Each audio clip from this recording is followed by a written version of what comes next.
கருவில் இருந்தே தாங்கி வந்தீர் கிருபையினாலே. இந்நாள் வரை தாங்குகிறீர் இரக்கத்தினாலே. கருவில் இருந்தே தாங்கி வந்தீர் கிருபையினாலே. இந்நாள் வரை தாங்குகிறீர் இரக்கத்தினாலே. தாங்கி நீ தப்புவித்தீ சுமந்தி சுகம் கந்தி.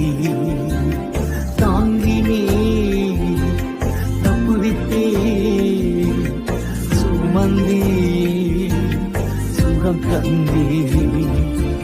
கருவில் இருந்தே தாங்கி வந்தீர் கழுகு போல சுமந்து தினம் பறக்க செய்கின்றீர். கண்மணி போல் கரைபடாமல் காத்து வருகிறீர். நன்றி ஐயா ஏசையா, நன்றி ஐயா ஏசையா, நன்றி ஐயா ஏசையா, நன்றி ஐயா ஏசையா, நன்றி ஐயா ஏசையா, நன்றி ஐயா ஏசையா.